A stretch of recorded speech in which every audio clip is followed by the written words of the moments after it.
this good? Yep. Sweet. Oh, whoa. Who needs a countdown? Who needs a countdown? I forgot to put the countdown on. What's up, everybody? I'm Geoff with the Albuquerque Journal, and I'm joined by Sean Reider. And this is... There's a lot of noise. There's a lot of noise. I don't know what that was.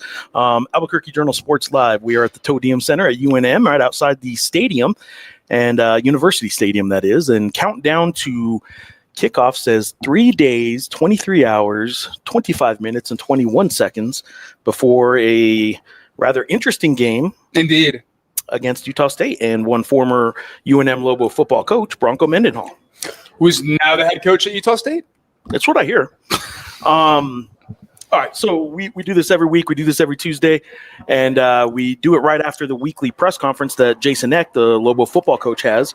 And Sean, let's start off with kind of recapping what was said at the Lobo football press conference. Well, yeah. So obviously there is one, kind of key narrative this week, obviously, right? Bronco Mendenhall coming back to Albuquerque after he left New Mexico, after just 1 year of being the head coach for the football program here. Obviously fans we're not happy, still are not happy, although I think the fact that Eck has come in and been a pretty good coach to this point has certainly softened some things a little bit, and he's kind of given the fan base something to rally around. But, no sense in really kind of beating around it. That is kind of the main storyline this week. Neither coach, from what I've heard, has really played a whole lot into it.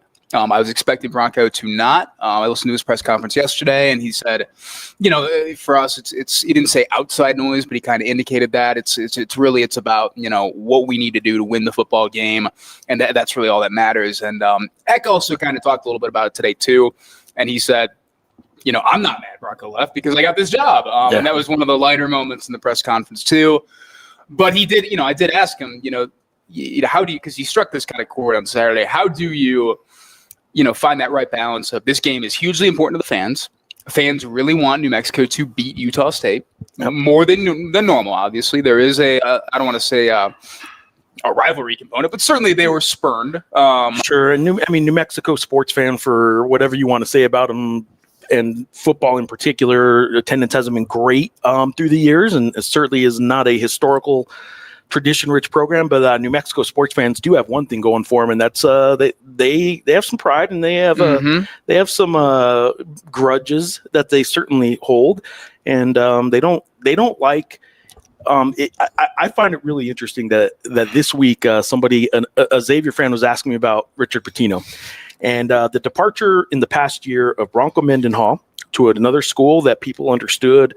The reasons, his mom's there, he got more money. I think most understood the reasons. I think there were a couple that didn't quite understand. No, I think everybody understands the reasons. I think the way he did it, compared to the way Richard Pitino did it, is a whole lot different. On the way out the door, Richard Pitino thanked New Mexico and continues to thank New Mexico. Mm-hmm. On the way out the door, Bronco Mendenhall didn't do a press conference and wasn't even forthcoming when he didn't have to be.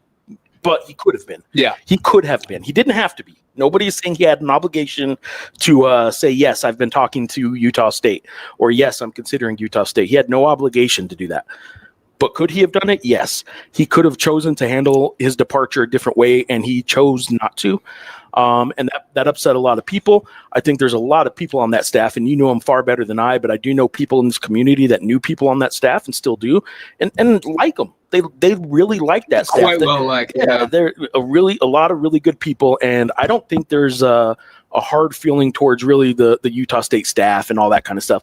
I think there's a hard feeling really singular on against Bronco Mendenhall because the way he left was he wasn't he just wasn't very open and transparent about what he was doing, as I'm spitting on my keyboard here. And I just think the way he departed is why so many people are upset. That's a good point. And I will give him credit. I thought he was pretty transparent and open about it this summer at media days when we finally had an opportunity to ask him questions. But I think by that point, the damage is done. But Eck also, he said, obviously there's, oh my gosh, I'm blanking on the exact number of players on the roster right now that played for Bronco last year, but it's not the majority, but there is a nice chunk of them that did have that experience and do have some good feelings for Bronco. Bronco mentioned in his press conference yesterday that when a couple of them, I don't know who in particular, when they went to Michigan and all that, like they texted Bronco a picture of like the big house and all that as well.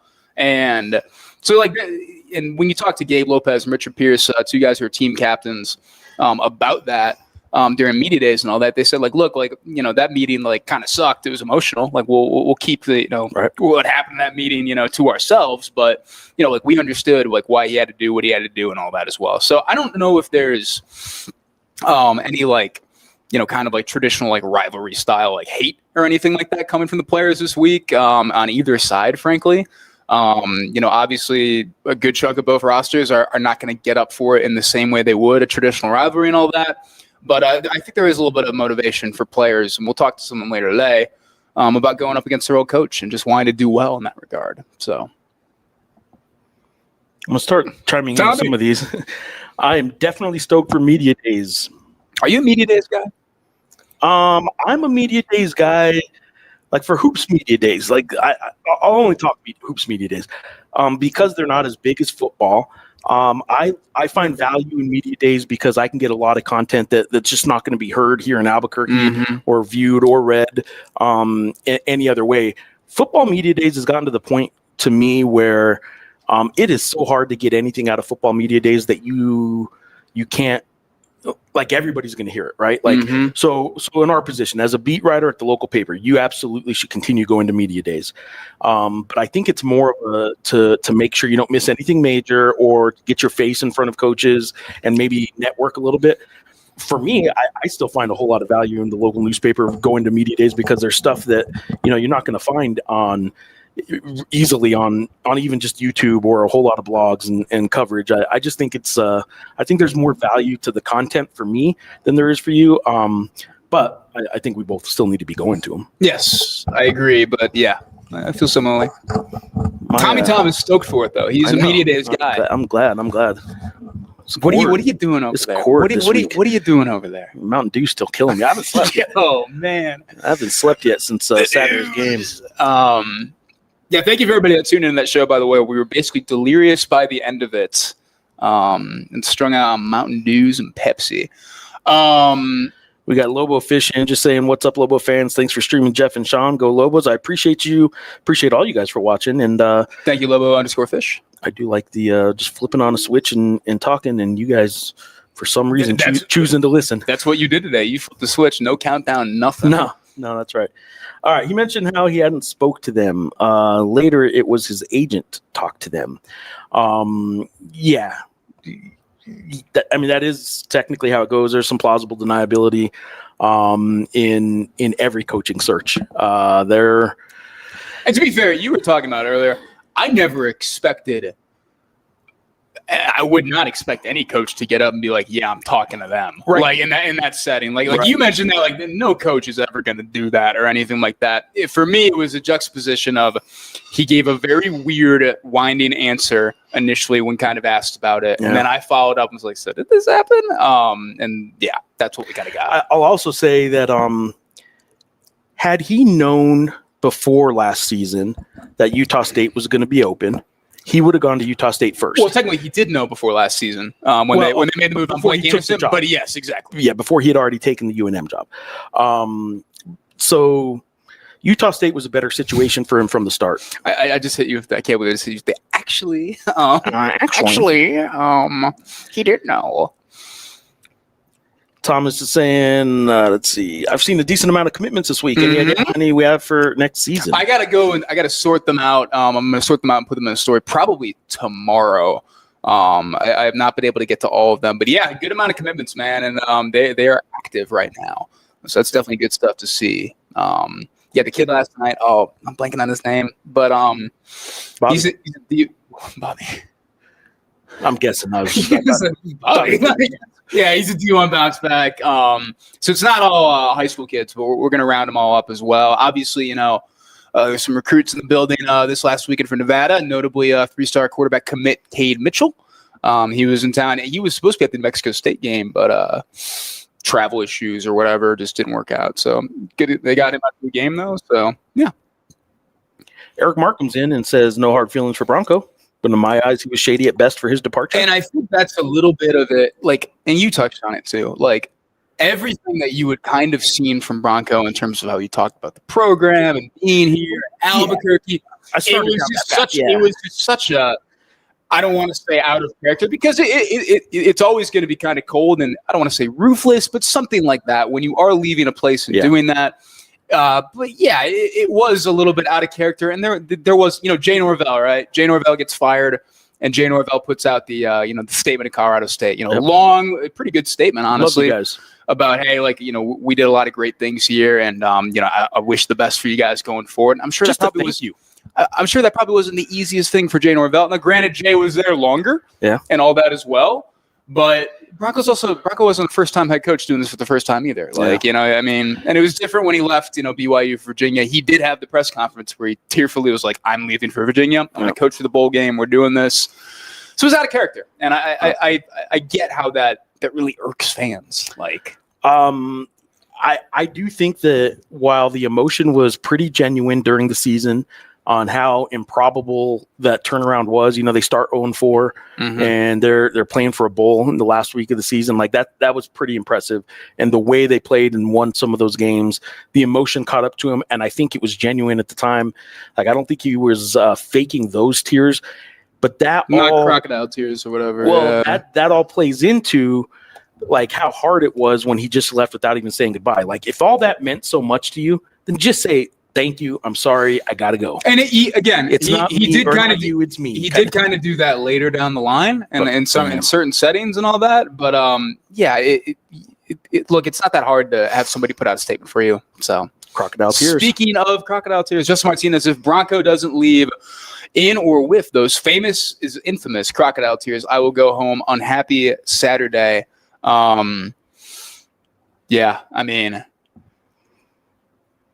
Not a fan of us. I think he's a fan of us. I would hope. You sure? Yeah.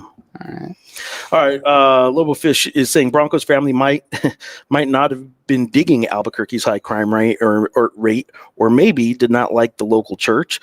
Nothing we could have done as fans. Also, no hard feelings. I don't know if it was those two things. The things that Bronco has always said and always pointed to in his introductory press conference at Utah State and, media days this summer when he was asked about this week too, I'll post a clip of that later. I meant to do it yesterday. Was that it was a family thing. He's got a 94-year-old mother who's, having some health issues and all that. He did not anticipate there would be, this is a guy that was, during spring practice, he was flying out over the weekend and visiting her and doing that. And he did not anticipate that an opportunity like this to be closer to not only his mother, but his, the church. The church is a part of it too. And then it's also for his wife too, And the whole she's staff, got more of the whole staff, but a good portion of that staff was LDS as well. And it's there. A lot of them are back closer to their roots and to whatever, right? I'll point more to the family thing, but so that is, and that's also frustrating as fans too, in the sense that you're not at fault or anything like that, but it's there's nothing you could do. That does kind of suck too. Yeah, Rob's helping you out. AJ Robinson, former Northern Illinois, now UND. For what? Isn't he one of the guys? Is he one of the ones that committed? Is that not what we're? Yes. NDCC. That's what I was thinking of. Yeah. Thank you, Rob. Appreciate that. Somebody's got to do your job because you were busy cooking steak last night. I cooked a good steak and eggs. Good steak. I just learned today that Sean has a Monday tradition of steak and eggs. Yeah, it's my off day. I get to do that. I also learned today that Jason Eck does not eat on game day before games. Only drinks that somewhere because I'd heard that. I had not heard that. Only drinks water and coffee. Doesn't matter if it's a 1 p.m. kick. Doesn't matter if it's a 7:45 p.m. kick. Does not eat. So that's partially why he likes those afternoon kicks a little bit more. Nighttime games. He's hopped up on Mountain Dew like I was. He actually is hopped up on Dews. He's like Grammar on a post game show with six dews on He's got 6 dews, maybe a lip pillow in there. I've seen a little bit of 5-on-5. Look, I've said this on basketball, and I'll keep saying it.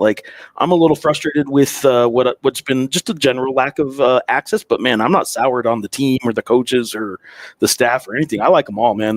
Those guys are good people over there.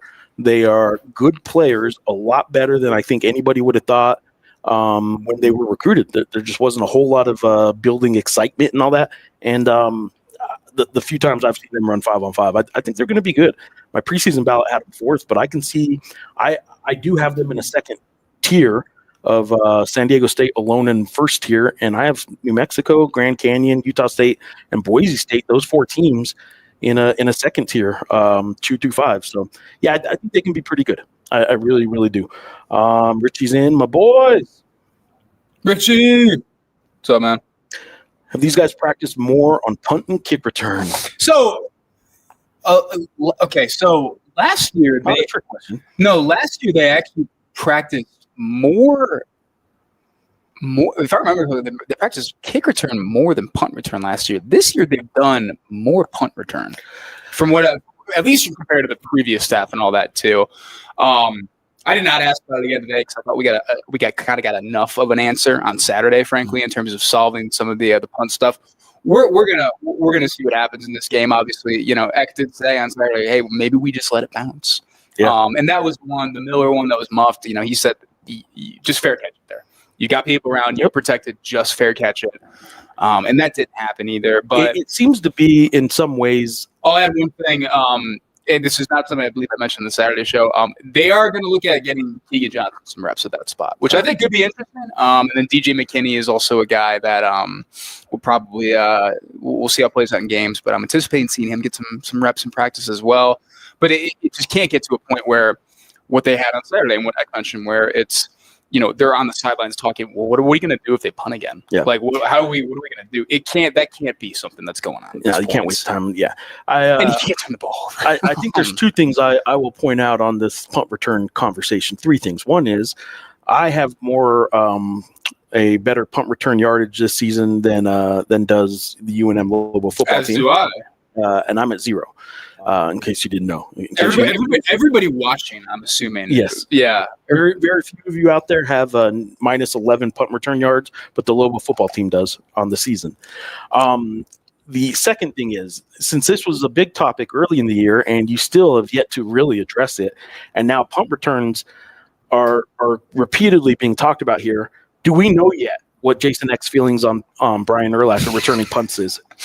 That would have been huge. Can you imagine if Miller muffed that bunt and then Urlacher came out like at halftime with the team, just practicing like right before the second half starts? They're all out there on the line, out there, taking one by one. Like Dan Howard's like, I can't believe this Brian Urlacher's out there lined up to return the punt. How about Jackson Eck going back there, just sending a linebacker or safety somewhere back there, right?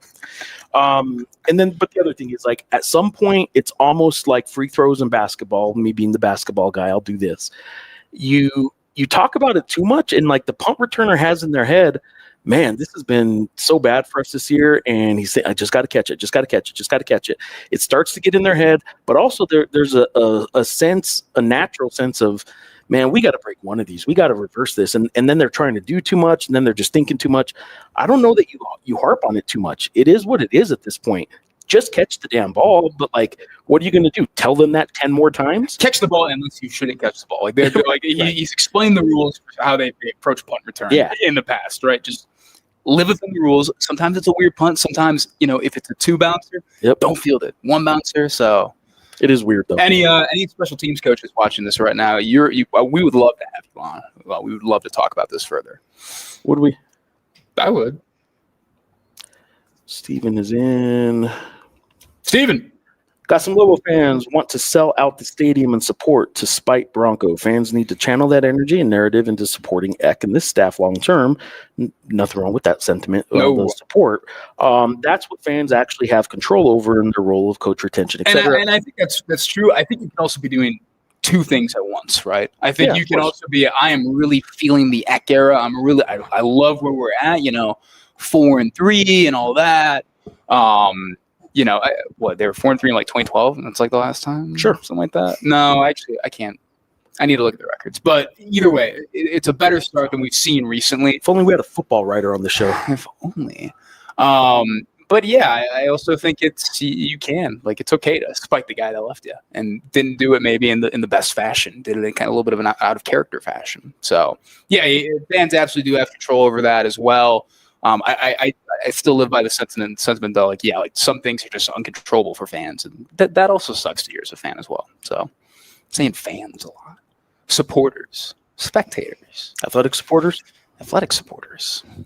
Ricky's in. Compare Patino's exit to Broncos. The issue I have with Broncos was that he basically forfeited the Hawaii game so he could leave faster, and all the players knew it. Also did no media upon exit, whereas Patino did, right? I mean, I was fortunate enough to get a podcast with him. Like, who does an exit podcast with a local reporter? Who does an exit podcast with Geoff Grammer? I mean, who does a podcast with Geoff? Yeah, really, let's get into it. Like, I was still like, that Hawaii loss was not a good loss, man. It's a hot take. That was not a good loss. It's taking you some time to come up with that. And maybe the fact that Aliano's been so good this year and all that as well. Maybe I don't think it really softens it, but maybe it softens it slightly. But yeah, it continued the weird trend of them just getting shredded by. I don't know. What do you guys think? You Lobo fans watching, a little softer now. Doesn't hurt as much. Yeah, that's why I lost because the White Quarterback's having a good season. I think. Jesus, man! Like you've been getting on me. No, his middle name is Jay. Still J-A-Y. It's not the letter J. It's not J. No, like, I have a hard time believing that there was a true forfeit or anything like that. Now, some things I've heard, could they have prepared a couple things better? Yes. And kind of handled a routine of going to the island a little bit better, probably a little bit more.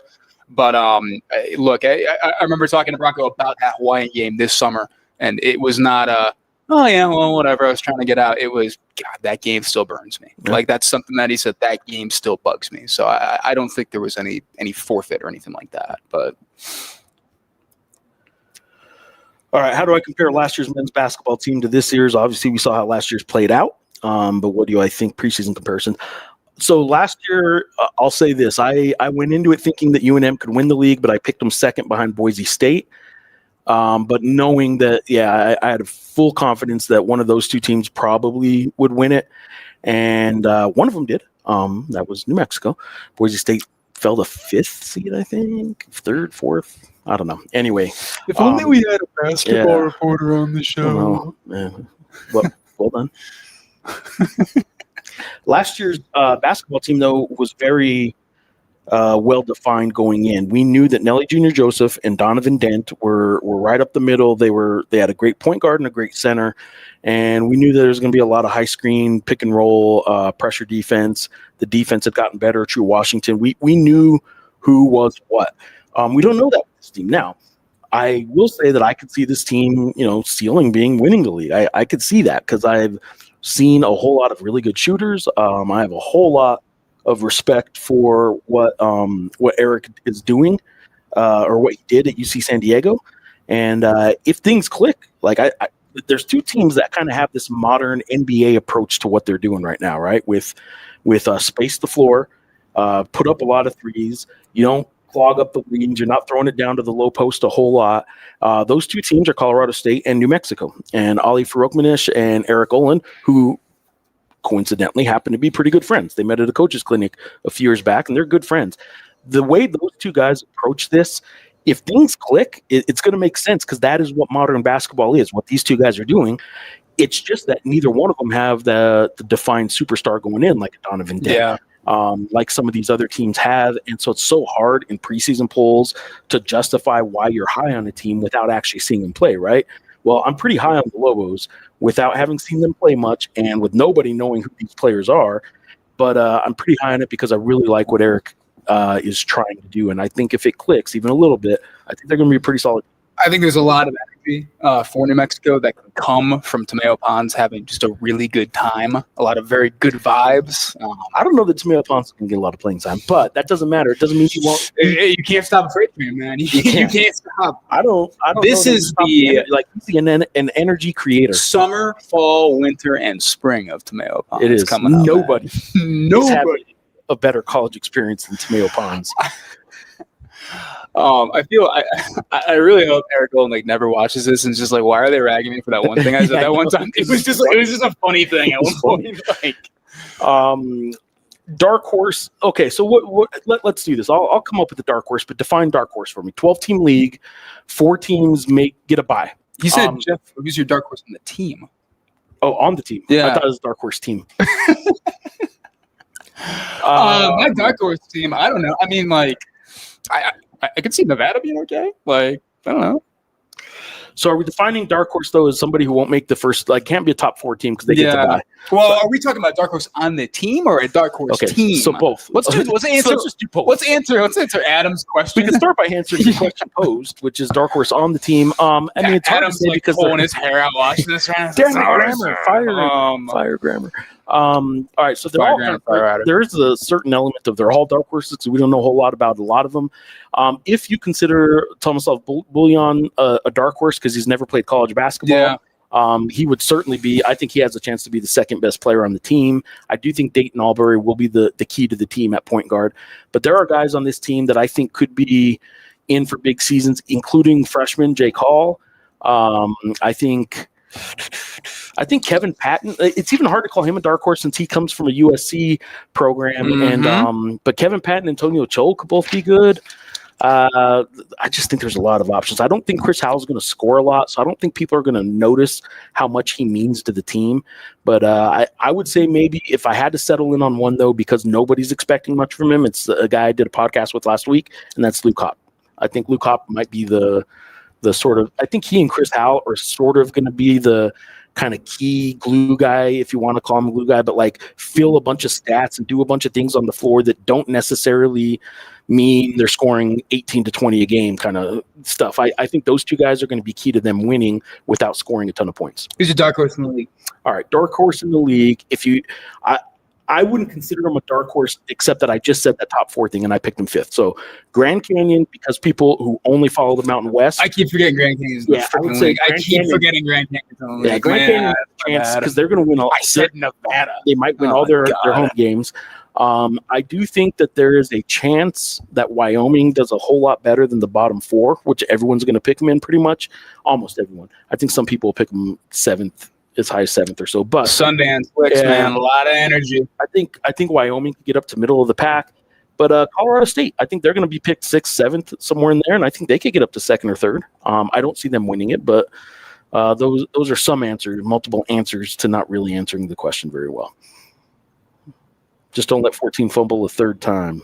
Next man up. Yeah, there's something to be said about that. I do think there's an element. I don't know how many opportunities he's going to be getting back there after this, frankly. Yeah. And 2 that were honestly the first one, the kind of the 2 bouncer. X said, "Well, we got to coach that better. We got to make the rules clear." This one, I think it was pretty clear. It was a fair catch, and you just got to take care of business there. No icing left on the cake. Letter, unspoken letter. Bronco Mendenhall. F's in the chat for Bronco. Who's winning the 2025 World Series, Blue Jays or the Dodgers? Well, I hope the Blue Jays. Why? I don't want the Dodgers to win. This is a Dodger town. That was cool last night. Like, I think the Dodgers will win. I'll have to talk to. I got to find out if Jack Lane was watching the Mariners last night because he's a big Mariners fan. Okay. And that's a crusher. But it was a cool moment for Springer. So. I don't know, and it's just fun to get new blood in, man. It's fun to see it. Jays last time, like, what, 93? Something like that? Yeah, Paul, we're a big Toronto Blue Jays fan. What? Really? Yeah. He's from Toronto. I didn't know that. I will say this. I don't know why. What? Canadian Paul Weir likes the Blue Jays? I can't believe this. Shohei Ohtani, pretty good. Yeah, I mean, hit that subscribe button, by the way. That game on Friday. That game on Friday was absolutely unbelievable. Yeah, I believe it. Well, that's right. Max Crosby to Dallas. You guys had an elite edge rusher at one point. I don't want to look. No, I don't want to hear about this. Do the deal, don't do the deal. This will not be a talking point on our show. We will not waste oxygen on it. I will say Schottenheim is throwing on me a lot. Furthermore, about how it will not be a talking point, let me explain why it won't be a talking point. Predicting a starting 5 for our Lobos. I can do that. Can I give you 7? Here's my 7-man starting 5 for the Lobos. Now I'll give you a starting 5. Oh, yeah, unbelievable! In New Mexico, like they have to be able to win the league. They're going to be able to play 7 guys. Yeah, they're playing 7 at a time. Wow, and they're going 22 deep. All right. Dayton Albury at the point guard. I will say, I'll say Javis Miller will start at the 2, and Luke Hopp will get big minutes as the 2 off the bench. Chris Howe will be the 3. Some combination of Antonio Chol or Kevin Patton will be the 4 in my mind, and Tomislav Buljan will be the 5. So I'll go with Albury, Miller, Howell, Chol, Buljan as your starting 5, with Kevin Patton and Luke Hopp being could easily be starters and big minute starters.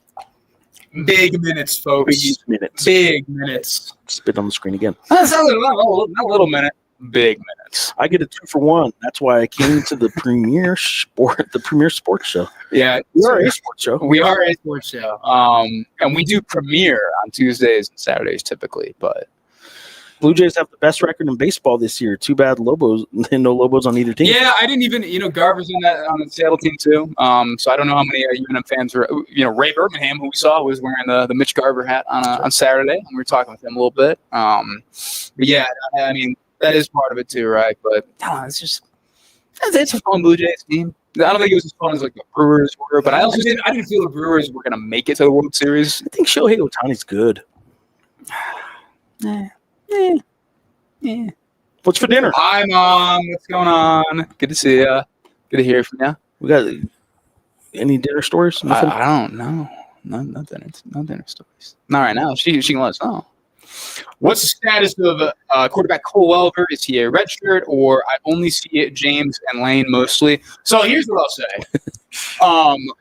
Somebody brought him up to me earlier. Cole Welver, UConn transfer, has an electric arm. He has a legitimate big time arm. We were doing the whole thing where it was our lanes mechanics busted on like Saturday and stuff like that. 6'7". You won't do that with Cole Welver. He is a treat to watch throw.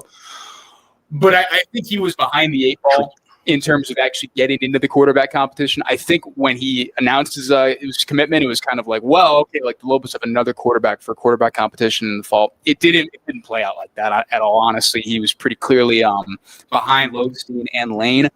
I don't think this is the easiest. I don't think it's the most complicated offense, but I don't think it's the easiest offense to go in and pick it up. And obviously Lane, the guy with the most experience, was the one that won the job in this offense too. But I'm assuming I don't remember if he took I'll look it up right now. I'm assuming this could be his redshirt year, but he did play last year, and he might have already taken that then. I'll look at the bio right now. But if Lane goes down with an injury or something like that, or if things progress to a point where they want to make a change, it would be Lobstein. I have a really hard time seeing Welver being a guy that would go in and he was I don't have the information on his page. That sucks. UConn. If only. So yeah, I think I have a hard time seeing him getting into games at this point, frankly. Yeah, why? Why would you at this point, right? Yeah, why? And it's not like you have a lot of you don't have like mop-up opportunities down the stretch, right? Like this is kind of the do or die stretch for making a bowl game. And you don't see any blowouts, huh? You're such a hater. Well, Colorado State, we'll see where that team's at. Who knows, man? Maybe they UAB it and never lose again. Well, UAB, I don't like. People were leaving at the crucial context. Memphis didn't have its starting quarterback. That does a lot for that offense. Like, they didn't have that guy. Like, I don't know. Credit to UAB, they played awesome, and it's very damning on Trent Dilfer. Yeah. The one game without Dilfer, they finally win a road game. Not a road game, but they finally win. I think you're just kind of hurt about the American taking a big black eye on that whole. Well, look, because you're Mr. American, right? North Texas took care of business against UTSA. Tulane still winning. Things are very much alive, Kramer. It's book club night. Oh, sweet. Book club night. Indian curry soup at book club. Dad gets leftover spaghetti. Hell yeah. Too much cooking at tailgate this weekend. Yeah, huh? My parents were in Bloomington, Indiana. Okay. With a bunch of family and friends. This is a big tailgate. For Indiana Michigan State. Okay. Michigan State, thrilling, gripping last-minute cover with that field goal at the end. Gripping stuff. Good teams win. Great teams cover. And I'm not mad at what Michigan State did in that game. You're not? No, I thought they, like, first half, I thought they did a pretty good job. Defensively, I mean, they're not good. But I don't mean to go all 8 Mile on this here, but how's Mom's Spaghetti? Mom's Spaghetti's really good. Mm-hmm. Yeah, it's good spaghetti. Last time I went home, I had Mom's Spaghetti. Yeah. Yeah. I like spaghetti. Okay. I will say this. How do you eat your chicken sandwich was a thing that came up in a little our pre-show lunch production meeting. Our production meeting. Yeah. He doesn't put it. I thought he'd do something weird with the chicken sandwich. No, I just Chipotle a weird foodie guy and some Tabasco. Little Chipotle aioli was pretty good today. That was some good Chipotle. Okay, we need to lock in. All right, the exhibition against Washington State. Are you going to post a live video, play-by-play, or just a summary of the game? I would love like Hunter S. Thompson style, talking into like a cassette recorder, and it's like Pons gets the rebound up and down the floor. You got to learn some more players on this team. I know. Aubrey. Yeah. I will say this. I don't know that I'm allowed to, but there is nobody broadcasting. There's no like media rights that are going to be doing a video broadcast of this game. So maybe I can sneak that in a little bit. Or maybe what I'll do is I'll just get the webcam here, like this one right here, and I'll just have it face me during the game, and you guys can watch me watch the game, and I can do everything you were just saying, Albury. So how? Downloadable on packet. Bingo. Oh, man. I do got a lot more players on this team. I really like Loeb's team. Offense just seemed more lively when he was on the field. Well, Matt, I'm not picking on you, Matt. Like I'm picking on the general sentiment. This idea that in our production meeting, you said I'm going after Matt. I'm going after this show. Yeah. No, I mean, look, he played 6 snaps against Nevada and all that. Yes, he had a touchdown that was called back by the Malik Lane holding and all that as well. Yes, he runs better than Lane. Yes, he's a tougher runner. I don't think we've hit nearly enough a big enough sample size where both guys are being put in the same position and asked to execute the same plays. When they put Lobstein in, they're working those RPOs and all that primarily. Yep. That's what it is. And I don't think I know it looks more lively. You're telling me he runs better than move the chain, Jack Lane? I don't know outside of like the Boise State game. I don't know like how much more he's been put in the same spot where he's trying to make a progression like Lane and all that as well. So I'm just saying, I with my own eyes from that press box saw move the chain Jack Lane just scoop for a 54-yard gain. It's awesome. And at the end of the day, he's like, he probably should have gotten like 5 more yards or whatever if he wasn't looking back. No, we haven't talked probably nearly enough about what we actually got out of the press conference today. I did follow up just on, hey, injuries. Yeah, well, I'll start with this. Hey, you watched. I'm sorry. Finish your thought. You watched the tape, and what were kind of your final thoughts on the O line and the the reshuffled O line? He's an O line coach. He's an old O line coach, and Jack Lane's performance and all that as well. And the tone of neither really changed a lot. He did give some interesting details. Kind of the element of I thought he could have like 5 more yards on that run and all that. But the one thing that kind of stood out to me a little bit, because Sean Miller did not have a catch last game, wide receiver. Ziel Smith has really not – he's been getting a lot of snaps, but he really hasn't had the kind of production that I thought he would have. And I didn't think he was going to have like all league production, but I thought he would have more at this point. He hasn't had a catch in 2 games. And I asked him, well, look, you're playing a Utah State team that kind of demands that you score points to beat them. How important is it to get those guys involved? And I kind of said like, well, he said one, he's like some of those. He indicated that there were some busts, at least in the Nevada game, in terms of like those guys not executing plays the way they're supposed to. And he said like, look, pretty bluntly, he's like, those aren't the guys that are gonna be like read number 1 for Jack, right? Like compared to like Keegan or Dorian Thomas and all that as well. So I don't know. I think it's an interesting spot, right, where it's. I think you can try to get production out of guys, really force it and all that, and it doesn't seem like they're really trying to force it with what they're doing well right now, which they haven't been doing well. But running the ball, I mean, they're effective against Nevada, and it seems like they got a little bit of a groove back there, and they should be able to do something similar this week. But they're going to have to score a good deal of points. So, I don't know. Matt, sorry to, pick on you, but, I mean, He said it was going at you. It's just truly, I just don't think we have enough of a sample size. But thoughts on Coach Prime going with the all transfer player scrimmage? I think it's something. I think it's something other coaches will do. I think other coaches have done it. Maybe not market it in the same way. But so the concept, what do you think? I think it's cool. I wouldn't like, if Eck didn't do one here, I wouldn't be like, oh, what a heartless guy or whatever. Like, come on, other coaches are doing this. I understand, like, there's only so much time, and you gotta allocate resources into certain things and all that. I think it's a cool thing on Brian's part. So yeah. And then injuries wise, out of today's press conference as well, Richard Pierce will be returning to practice today. Eck said we will see. Obviously, he didn't play against Nevada, so we will see what his status is this week. Cater Joe is the guy that's kind of a wide receiver. Cater Joe, I thought he was going to have a bigger role this season, but he ran into injuries. During fall camp, he's only played 2 snaps this season. I asked about him just out of curiosity, like, what's going on? Is it a similar deal where he's a guy that isn't being like emphasized in this offense? And he said, "I said they're going to try and get him a medical red shirt." He had something, broke a bone in his leg. It technically was healed, but it just didn't feel good. He's not running the way he was. So Cater Joe, that's another with Buckley. That's another kind of a loss to that receiver room as well. Although Joe, again, he only played 2 snaps this season, so different deal. Why do you think Coach O is only allowing limited media availability for basketball? Is it really because he's just not used to doing this, or is he deliberately trying to stay under the radar? No idea. I'll just say this, I really like the idea of us calling him Coach O now. Coach O. Lobo bash. Yeah, so look, I talked to the just other beat writers around the league, and they're all allowed to go to almost any practice they want. I don't expect that, but man. You're talking to BJ, and he's like, I'm at practice today, and you're like, well, Ziegler can stop by San Diego State practice any day he wants. He knows the rules when he gets there, just like I do. Well, Ziegler can do that. I'm kidding. BJ can do it. Like it's never been that UNM was the one team in the Mountain West that wasn't letting media in. It's just it is a unique spot. It's also a unique spot in that you go to every football practice. There's never been more access for Lobo football than there has been for. Well, I go to football practice, so I can report off what happens at practice. So I think that's a key distinction too. And do you have that with Patino or no? Yeah. So yeah. Yeah, we're not.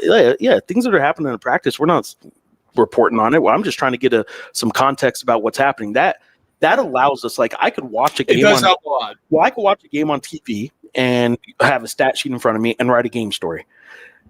If I'm going to practice and I know these players and I know for 3 weeks now they've been working with a backup guard on this one pick and roll, and then he finally gets it in a game and I kind of point that out and I'm talking about the context of that in my game story and what they've been working on. And when you get to know the backstory of some of these players and things that are going on, that's what you hope beat writers and local media can have over the national guys. Mm-hmm. Otherwise, you just let the national guys parachute in and do their one meeting with the head coach before a game and then broadcast the game and wonder why everybody complains about the broadcasters. Mm-hmm. It's because they don't know the team as well as the local media does. That gets taken away when you don't let the local media get to know the team. I'm in agreement, Grammar. 5-2 Sky, 505. No mention of Uriah Tenet. What will his role on this team be? I think he'll be the backup point guard in ball handling situations. I do think he'll play some. I don't think he'll get big minutes early in the season, but I know 2 of the freshmen that they're really, really high on that I think both will get minutes is Uriah Tenet and Jake Hall. I don't know how early on in the season that will come about, but in terms of ball handling, I'm a little more concerned than I've mentioned it to a few people. Nobody else seems concerned.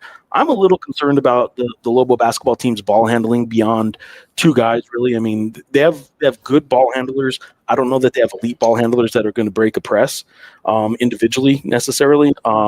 So I think that Albury and with his speed alone is going to be able to break some presses. I think Tenet can, so I think he can get some minutes if teams are pressuring you full court especially. But yeah, I think Tenet will get some minutes this year in situational play, certainly if Albury gets hurt at any stretch. But for the most part, I think Albury is going to be a 30-minute point guard, maybe 35-minute point guard. And I don't think there's going to be a lot of guys on this team that are going to be 35-minute guys, but I think Albury is probably going to be one of them. Because of that, I don't see Tenet getting a whole lot of play. But it isn't because they're disappointed by any stretch. I think he has exceeded what they thought he was going to be as a freshman. So he'll get minutes. Stephen Lujan is asking, any guesses on expected attendance for this weekend? 20,000, 25,000? I'm going to go over 20K. I'll go over 20K, but I don't know that they'll hit the 22 magic number that they're pushing for. Now I'm going to go over 20K. I think the 1 p.m. kickoff's a lot. Well, 20K announced, by the way, too. Here's what's funny. First of all, anytime you push for a number on social media, like the UNM marketing department is doing right now at 22K, they want it to be the largest attended October game since whenever it is on their social media post, 22,000, whatever. Whenever you post that number, it's pretty rare that you come back to it and revisit that with the social media post like on game day and say, we just missed. So it'll either not be mentioned again or it'll be mentioned because they hit that number. So I will tell you this. I don't know that they're going to get to 22K. It is funny that everybody seemed to come out in droves on Saturday and say that low attendance was because of a late start. I read through 2 games worth of surveys. 1,000 surveys responded to over the Idaho State and the UNM NMSU game. Both were daytime kicks, right? There were probably 50 or 60 complaints about it being too hot, that scheduling midday games when it's still warm outside is a disservice to the fan base. There's no shade on half the stadium in the daytime. There's really no shade on probably 80% of the stadium for most of that game when you have an afternoon kickoff. But there were so many complaints about it being a day start. And then Saturday, attendance is down. Everyone's like, well, it's got to be something to roll that start time. So people go with the start time. Sometimes fans just don't come to the games. It takes a building process. It's a long process. And look, I think the point that Eck made, you get what you deserve when you lose back-to-back games on the road and don't play awesome after the 3-1 start. Like, they won one of those games, I think it might have been a different story and all that. When you go 0-2 and you're not in town for a little bit, yeah, man, that changes some things. And there's one other point on a Saturday afternoon start time that hurts. Soccer games around town, events around town that families aren't going to come to a Lobo game to have their kid miss a volleyball match. Yeah. Afternoon games are tough to schedule around your family life stuff. I was thinking about this. But we're both saying over 20,000. Look, I mean, we're both saying over 20,000. Was there, 7:45 p.m. kick, whether UNM beat them by 50 and it was never a game, or they beat them by 2?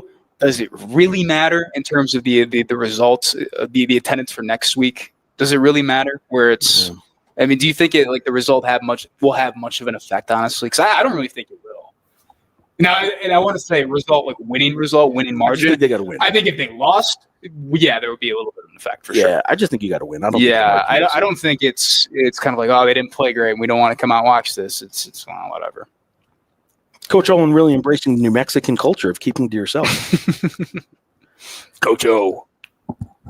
Also, Matthew, get to work, by the way. Keep in mind, UFC fights are happening around the same time as the game. I'm not I get it, right? Like, UFC's probably been a more consistent and enjoyable product than New Mexico football for a hot minute, frankly. Yeah, I'm not a big UFC guy, but I'm a football guy.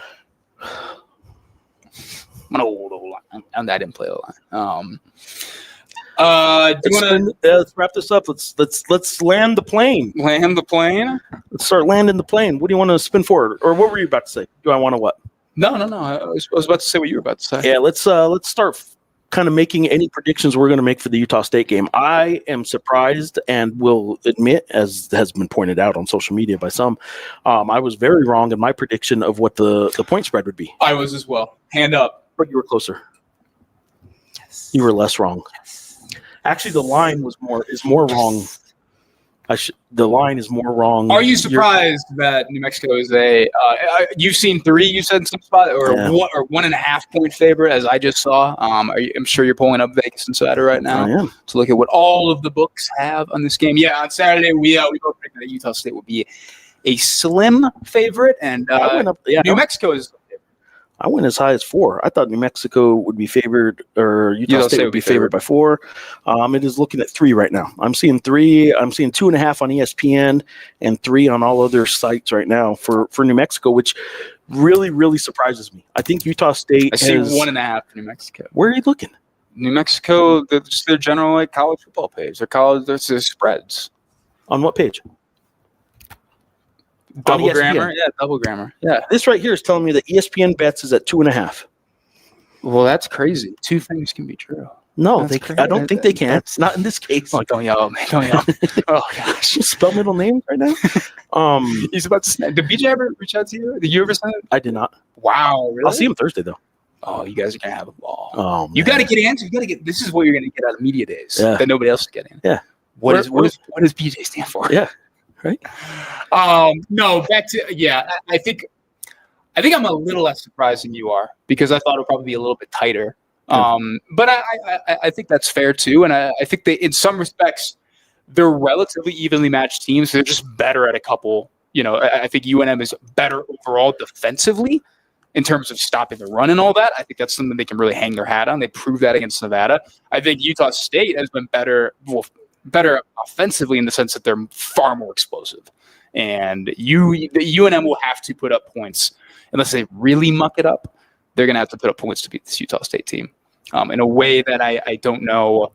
For a little bit in the Nevada game, I didn't know if it was always going to trend that direction. I don't know that I have any hot takes here other than I think they go with Scottrade pretty heavily again. I think that New Mexico I was saying I thought Utah State was probably going to win this game because I think they're going to settle in at 6, and I thought Air Force and Colorado State would be those 2 wins. I'm leaning now towards I think New Mexico does pull this out. I am leaning too, and I think it is. I talked a little bit about today. The defensive line has been good. It's been inconsistent. Yeah. And Nevada did things, as well as San Jose State to get the ball out quickly and to make things a bit more difficult for them and just how they play offense. But I don't know. I got a bold prediction. I don't know if that's going to be the case on Saturday. I will say Preston Barnes, 13 passing TDs, 2 INTs. I don't have his rushing numbers off the top of my head and all that. He hasn't been as ridiculously productive as Devin Dampier. He's not as fast as Dampier. Even when he throws sometimes, it looks a little weird. He throws a really good ball. And he throws a really catchable ball too. He has been I don't know how much people have watched the show. I've watched him. I don't know how much of you've watched him this year, frankly. He has done some nice stuff. They do have some good weapons. I think Brock Lane doesn't have the stats with Dorian Thomas and all that tight end.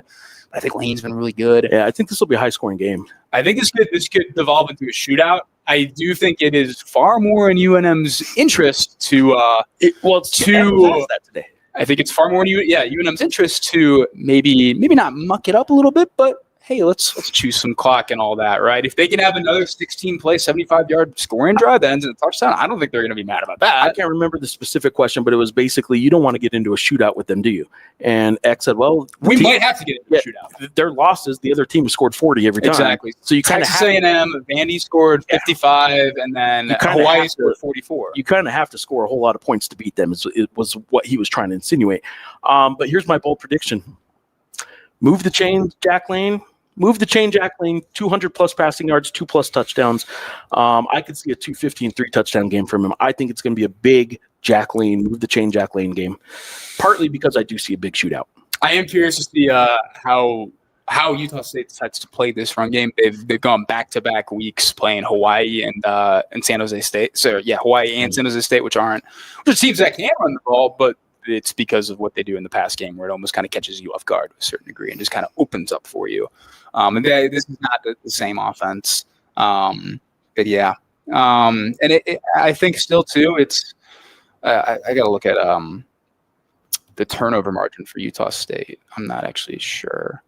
Utah State's a top 5 turnover margin team. So I think it's still on New Mexico to not turn it over. Yeah. Got a big volleyball match I got to go to tonight. High school. They're playing. That's a good question. I don't know. They moved her in the middle of the season. They moved my daughter. She's just on JV, but they moved her over to Setter. Oh, cool. And what was she playing before? Just in the road. I won't get into too many details, but okay. Yeah. Okay.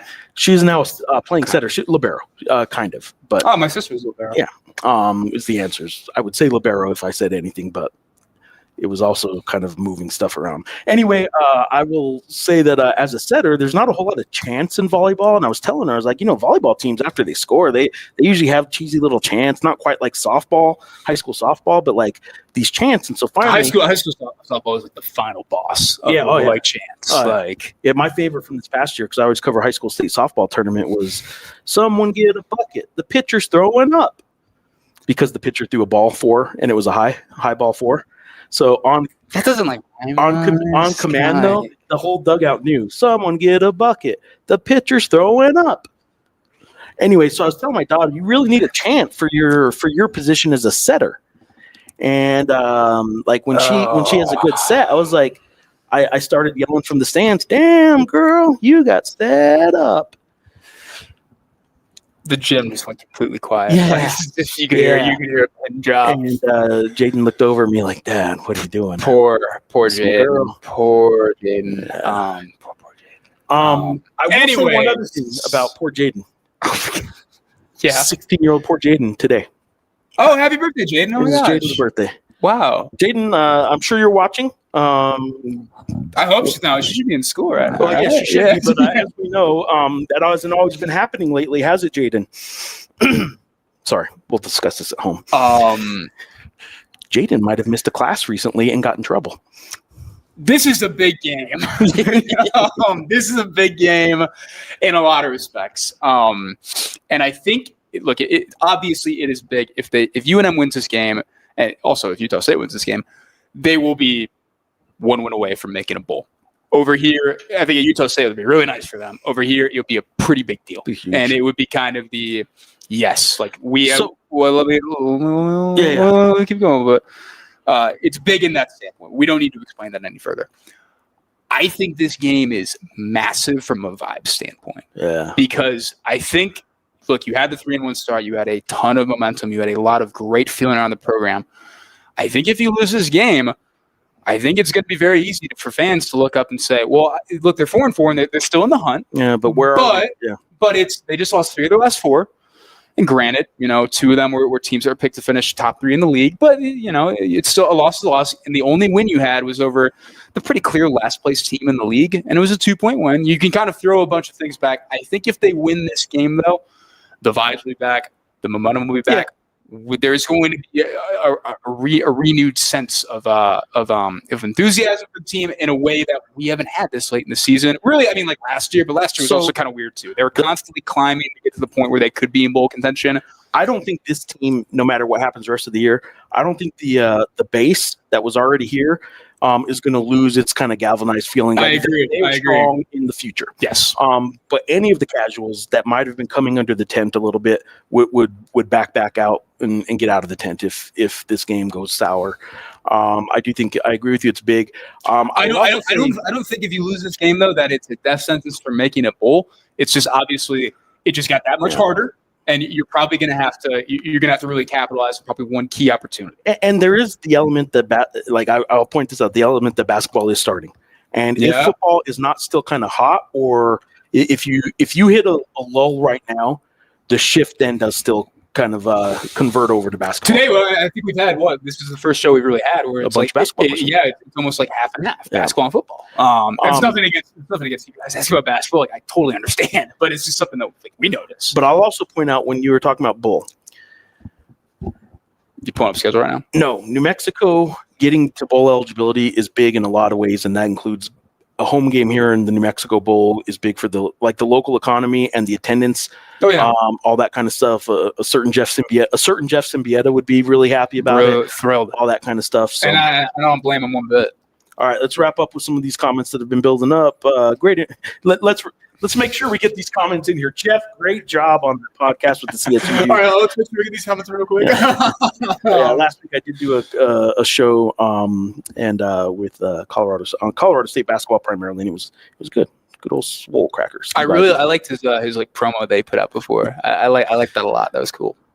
Also happy to hear your wife is doing well. Happy to help the family. Yes, she is doing well. Still question her judgment. Adam Lopez, I only hate watching Utah State, but they do play well. Yeah, this is a good offense, man. And it is. And I'll say this, too. There's a lot of guys on this Utah State team. Maybe not a lot of guys, but there's a couple guys on this Utah State team that played here last year that I think are having really good seasons. Noah Avenger is a guy that I will be kind of honest with you. I thought was a good player last year. I don't think he was always put in great positions to succeed given everything that happened in the secondary.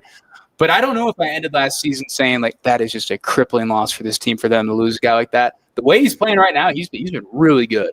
He's been very nice. I think Javen Jacobs is the team's third leading rusher behind Miles Davis. Not that Miles Davis. Miles Davis is good. Miles Davis is really good. Miles Bird is my preseason player of the year in basketball. San Diego State. Thanks, man. And then Bryson Barnes, obviously leading rusher as well. But yeah, I think Jacobs has been pretty good for them too. Bryson Taylor, who I thought was kind of an underrated guy on last year's team, was also put in kind of some weird spots as well. I think Taylor's been pretty all right for them as well. San Diego State has 2 miles on their basketball team. And look, I'll put out some quotes from what X said about Barnes via video and in stories and all that as well. I think Barnes is a really good player. Big man, Miles Heide. And Barnes, I will say, he's not Devin Dampier. It's a similar offense, but I mean, he's been really good for them. It's a hot take that he's not the same person. They do play well, and it's a big brother, little brother projection. Michigan State. Michigan is a 13.5-point favorite at Spartan Stadium. I think that's a 5:30 Mountain kick. I don't know, man. I did like what I saw from you taking a drink. You trying to? No, you keep going. Hand me your game notes up there. Keep talking. Well, now I'm thrown off. No, I don't want to draw attention to this. Go ahead. I don't know. Michigan State. I don't know what you're doing. I'm not going to do it right now. Okay. You're going to do it, though. I am going to do it. I don't know.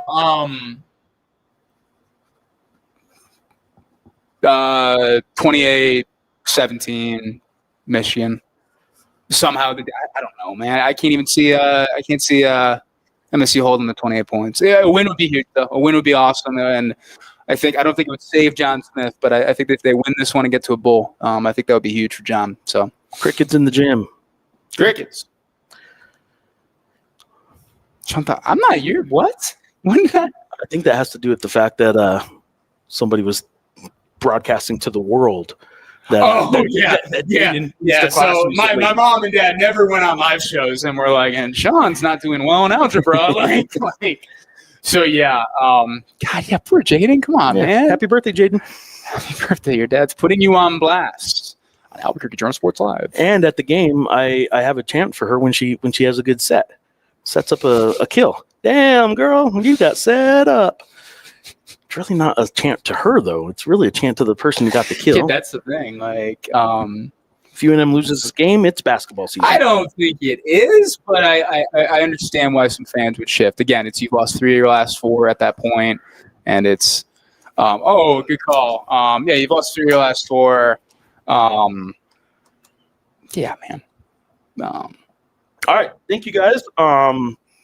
I will wrap up by saying I'm going to go with New Mexico winning this game. Close and ugly, 1-score game. Might end up being like 7 or so. I'm not going to say. How are you going to say close and ugly, and also throw out bold prediction of Jack Lane? However many TDs, however many passing.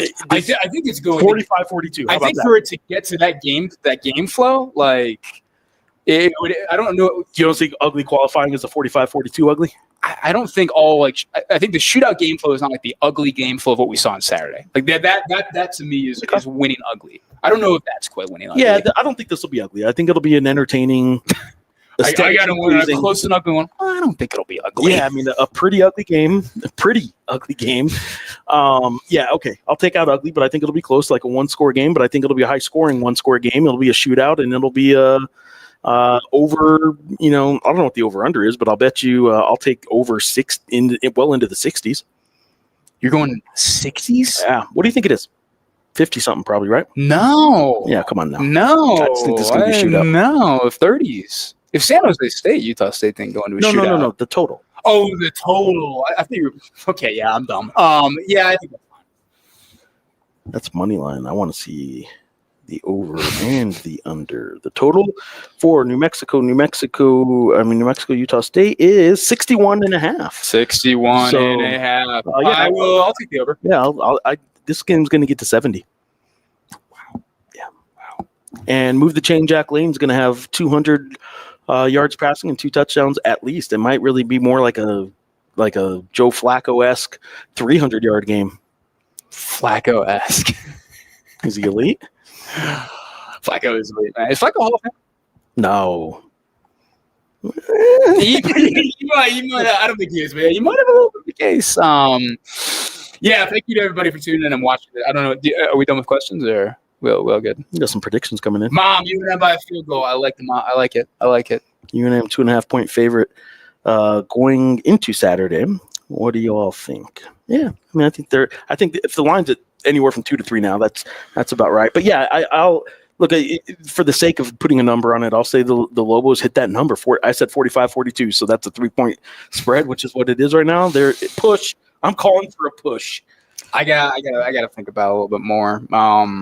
Wouldn't want to spring this show on you and surprise you. Oh God, no. We don't want. Dude, wouldn't want to surprise you with our regular Tuesday show. Wouldn't want to be surprised by the thing I do every single week for months. I don't know. I got to think about it a little bit more.